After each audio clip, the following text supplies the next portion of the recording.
Hop, de retour. Donc, si maintenant je veux rajouter une porte dans mon jeu, je vais aller prendre mon petit préfab de porte, le drag and dropper là-dedans, et hop, voir à quoi ça ressemble. Ici, encore une fois, je vous ai fourni un mesh.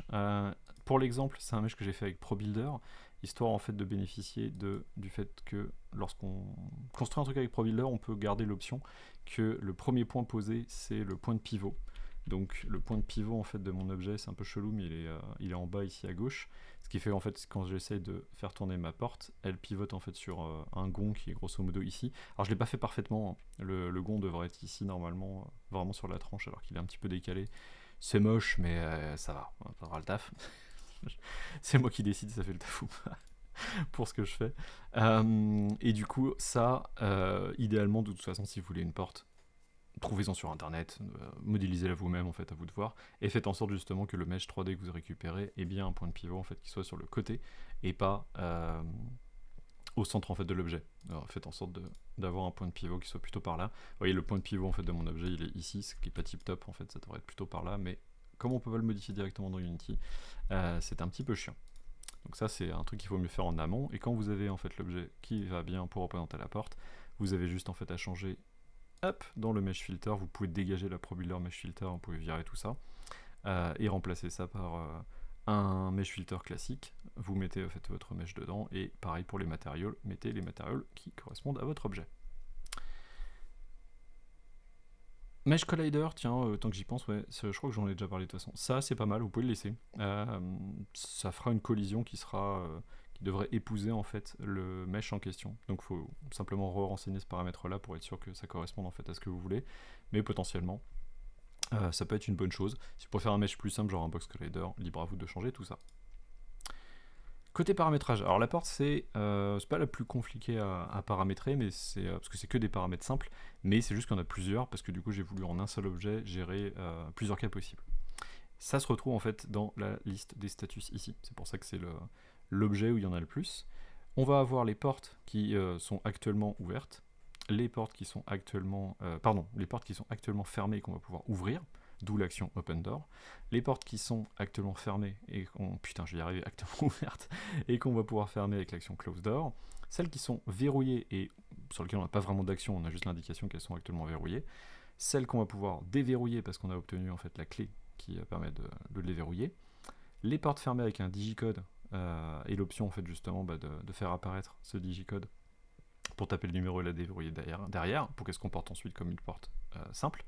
Et enfin les portes que moi j'appelle automatiques, hein, celles qui ne fonctionneront que si vous allez utiliser un trigger comme celui-là, enfin un switch, ou un trigger volume pour pouvoir les ouvrir et les fermer. En gros les portes que vous ne pouvez pas manipuler vous-même en tant que joueur, enfin avec votre avatar, simplement en allant agir dessus. Encore une fois, à part la traduction anglais-français, je vous conseille pas de toucher à ça, puisque du coup l'ordre dans lequel ces éléments sont, ces différents status, je l'utilise en fait pour m'y retrouver en fait dans mon script. Si vous changez ça, vous en virez, vous en rajoutez, ça ne marchera pas. Donc cette partie-là, en fait, en vrai, j'aurais dû la mettre dans référence ne pas modifier. Mais ici, c'est pour vous donner la possibilité par contre de changer la langue. Si vous préférez faire un jeu en français, allez simplement modifier les mots, mais n'allez pas toucher à la logique, sinon ça reste de foutre la merde. Comment qu'on paramètre ce truc? Premier paramètre ici, isClose and start, c'est au démarrage du jeu, est-ce que cette porte est censée être ouverte ou fermée? Si le paramètre est coché, c'est oui, elle est verrouillée, enfin pas verrouillée, elle est fermée, et donc du coup c'est son état de base. Si vous décochez ça, ça veut dire qu'on considère que c'est la logique inverse, hein, elle est censée être ouverte au démarrage du jeu, ce qui veut dire que ça ne change rien, encore une fois, à son état dans la scène quand on travaille, c'est juste qu'en fait au lancement, vous allez voir en fait la porte s'ouvrir, tout bêtement, donc je vous déconseille évidemment de faire ça en fait pour une porte qui devrait être ouverte depuis longtemps. Si elle se trouve dans le champ de vision du joueur au démarrage, bon ça peut faire un peu moche. Là l'idée en fait c'est simplement que ça me permet en fait simplement avec un paramètre on-off, vous n'avez pas besoin en fait de vous faire chier à modifier sa rotation de base, etc., son état, c'est géré par ce paramètre là. Donc bon, normalement la plupart des cas ça marche. À vous de voir en fait si vraiment ça pose problème par rapport à ce que vous vouliez faire en fait. Vous, si vous voulez qu'on commence face à la porte d'entrée de la maison, qu'elle soit grande ouverte au début, c'est sûr que dans celle-là, il vaudrait mieux prévoir en fait que la caméra de base soit pas en fait ne voit pas en fait cet élément-là au début. Bon, si c'est dramatique, dites-moi, je pourrais aussi essayer de changer ça. Donc ça c'est est-ce que c'est ouvert ou fermé au début. Is locked, c'est est-ce que cette porte est verrouillée ou pas et par quelle nature. Not locked, ça veut dire que elle est tout simplement, soit elle a été de base en fait déverrouillée, soit vous l'avez déverrouillée, elle va se comporter du coup comme une porte normale. Locked by key, ça veut dire que grosso modo, la porte sera impossible à manipuler tant qu'on n'aura pas là où les clés qui vont être associées pour la déverrouiller. Locked by code, ça veut dire qu'il faut trouver quelque part en fait dans le jeu un code numérique qu'il va falloir rentrer pour ensuite pareil déverrouiller la porte et qu'elle puisse ensuite s'ouvrir et se fermer normalement. Et switch only, ça veut dire que c'est une porte qui ne pourra jamais être manipulée par le joueur et sera toujours uniquement manipulable via un autre objet, donc soit en entrant en sortant d'un trigger volume, soit en manipulant un switch. Ici, j'ai pas fait un tool non plus, donc si vous changez ce paramètre là, visuellement ça ne change que dalle. Les paramètres en fait associés, ils sont directement tous listés en dessous. Donc ça sert à rien d'en renseigner plusieurs, c'est plutôt à vous d'essayer de comprendre la logique et de ne renseigner que ce qui est utile. De toute façon, ce qui compte le plus, c'est la nature de ce paramètre-là. Donc si par exemple je mets locked by key, ce qui va être important derrière, c'est de renseigner le tableau ici des clés.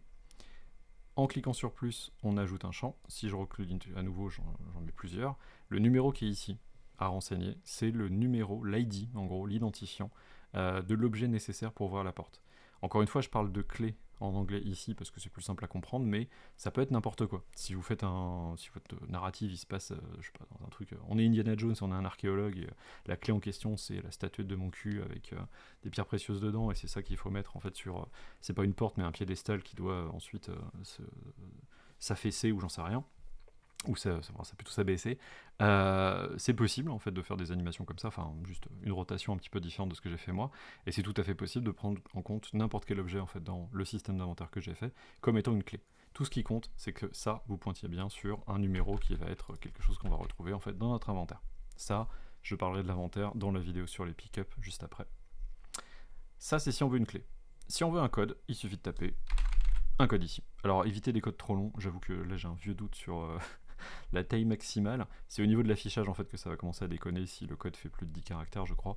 Bon ça c'est à vérifier, mais ici c'est un code unique à taper qui va nous permettre d'ouvrir la porte. Si je renseigne les deux, c'est pas grave, tout ce qui va compter c'est ce qu'il y a ici. Donc si vous vous rendez compte que vous avez laissé un code alors que la porte doit s'ouvrir avec la clé, il n'y aura pas de bug, c'est juste que ce truc là sera littéralement ignoré comme s'il n'existait pas.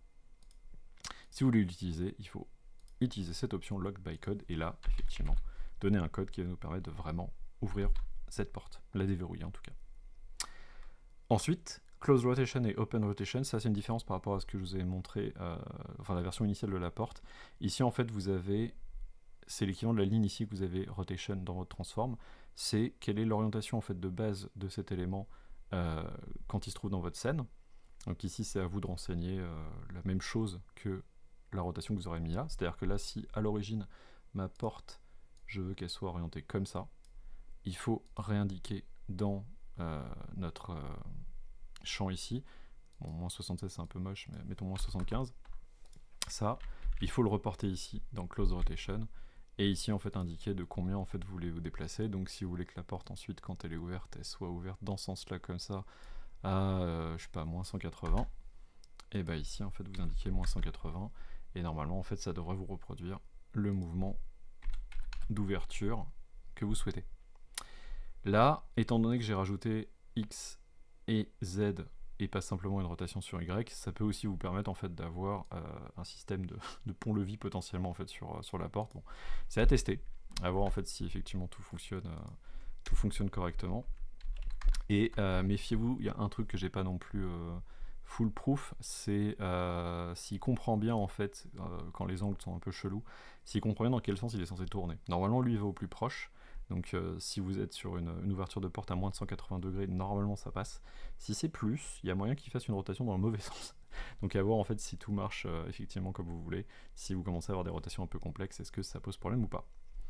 Le paramètre Animation Speed Modifier ici, il est à 1, donc c'est un multiplicateur, multiplié par 1 ne change rien. En gros, ça va venir à accélérer, ou si vous mettez une valeur inférieure à 1, rallonger la durée d'ouverture de la porte. Donc tant qu'elle est à 1, c'est la vitesse normale, si vous mettez 2, c'est 2 fois plus rapide, si vous mettez 0,5, ce sera par exemple 2 fois plus lent. Côté audio, et là c'est l'exemple que j'avais pris pour illustrer en fait justement les usages de son. On a toujours le voice-over, hein, donc la voix off, si le personnage veut dire quelque chose quand il ouvre ou il ferme la porte, pourquoi pas. Sachant que ici, il n'y a aucune différence entre l'ouverture ou la fermeture de la porte, tenter d'en fait de l'unlock, etc. Donc ce truc-là est pas extrêmement utile dans ce cas-là, j'avoue, parce que si la porte est verrouillée par exemple et qu'on ne l'ouvre pas, ce que dira le personnage va quand même être lancé. Donc ici c'est pas ouf, j'aurais peut-être dû faire autrement ou voire ne pas l'utiliser, mais ça c'est plutôt c'est en gros la première fois qu'on tente de faire quelque chose au niveau de la porte, ça va être joué.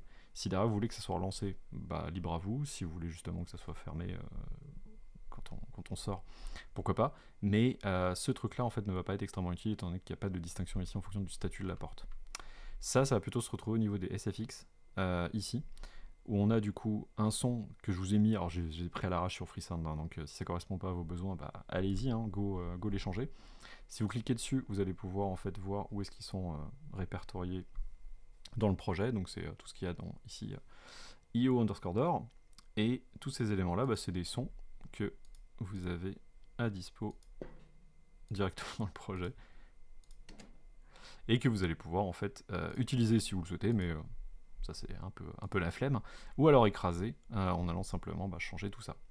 Si vous avez grosso modo, si toutes vos portes se ressemblent, quasi, ce que je vous conseille de faire, c'est d'aller modifier ici dans le préfab, donc dans le modèle de base, aller modifier en fait les sons qui sont répertoriés là-dedans. Ça, c'est le paramétrage de base que j'ai mis moi. Vous allez changer ces sons-là, et comme ça, toutes les copies que vous ferez plus tard auront ces sons-là d'associés. Si vous commencez en fait à drag and drop vos portes, à construire tout votre niveau, vous dites ah ouais mais les sons ils sont dégueulasses, je vais les changer, ça va être plus chiant parce que dans ce cas-là, si vous n'avez touché à rien, normalement il faut dans ce cas-là modifier le préfab et a priori normalement les modifications seront impactées sur les différentes copies. Mais si vous avez commencé à changer un son pour une porte spécifique, etc., là en fait il va plus ou moins perdre le lien. Enfin vous allez devoir faire des overrides manuels, c'est-à-dire en fait aller modifier les informations vous-même, changer en fait tout ce qui est au niveau des différentes copies en fait ici. Et ouais, si vous avez 40 portes, il va falloir les changer à la main, ça va commencer à être casse-couille. Donc si vous voulez travailler en fait le sound design, je vous conseille en fait de le faire assez tôt dans le projet pour modifier en fait ça à la base. Et tant que vous n'avez pas fait ça, par exemple, ne posez pas ces portes-là, posez en fait le layout en fait de votre niveau, prévoyez des portes, mais attendez-vous en fait à devoir les virer ou à les changer plus tard si jamais vous voulez changer en fait le style sonore. Sachant que ce que j'ai fait, c'est que du coup j'ai un son pour l'ouverture de la porte, la fermeture de la porte, quand c'est une porte qu'on ouvre et on ferme manuellement, un son si la porte elle est verrouillée à clé, donc c'est plutôt un clac, c'est ça je crois, si je dis pas de bêtises. On tente d'ouvrir la porte mais ça marche pas. Hop. Et un son de déverrouillage pour la clé. Un son quand on rentre, quand on veut rentrer un code. Alors c'est un son chelou que j'ai chopé, hein, c'est juste histoire d'avoir un feedback, mais il est très moche. En même temps, quel bruit ça fait quand on regarde un digicode dans la vraie vie, bon, c'est un peu bizarre. Un son quand on déverrouille. Alors ici, vous avez la possibilité d'avoir un son différent si vous déverrouillez la porte avec un code ou avec une clé. Ici, j'ai été un peu flemmard, j'ai mis la même, mais à vous de distinguer. Ça, c'est vraiment un son de... Je tourne une clé en fait dans... Donc ça marche pas trop pour effectivement le déverrouillage par code, mais c'est pas grave. Et enfin, le son en fait, si on tente d'ouvrir une porte qui ne s'ouvre normalement que avec un switch ou un trigger, c'est un bruit de métal en fait. En gros, c'est comme si on tapait en fait sur la porte métallique qui refuse de s'ouvrir. Et par contre, si la porte, on l'active avec un switch, normalement c'est censé lancer ce son-là. Donc là, c'est plus un son d'ouverture de porte automatique qui vient être joué quand on lance cette action-là via un switch, normalement. Voilà, donc bon, c'est pas mal de paramétrage par rapport au son et puis dans la logique, mais tout ça, en prenant en fait justement le bon type de verrouillage si vous voulez ou pas, les angles pour les ouvertures, les sons, etc. Tout ça, ça va vous permettre de paramétrer, de bénéficier en fait du script pour gérer en fait différents types de portes, voire, je disais, hein, des ponts-levis, ouvrir des placards, ouvrir d'autres choses, hein, parce que vous pouvez tout à fait avoir cette logique de porte entre guillemets, y compris en fait pour je sais pas un coffre-fort ou même un coffre à l'ancienne. Bref, si vous changez en fait le mesh ici, ça peut être tout et n'importe quoi. C'est simplement un principe en fait de truc qui va rotate pour se déplacer. C'est à peu près tout et si vous avez compris ça, vous avez l'essentiel là-dessus. Voilà, bah, il me reste le gros morceau en fait des objets pick-up et du système d'inventaire, et j'aurai bouclé en fait tout ce qu'on a à voir au niveau de ces différents éléments. Je vous laisse là-dessus, et à tout de suite pour la dernière vidéo a priori.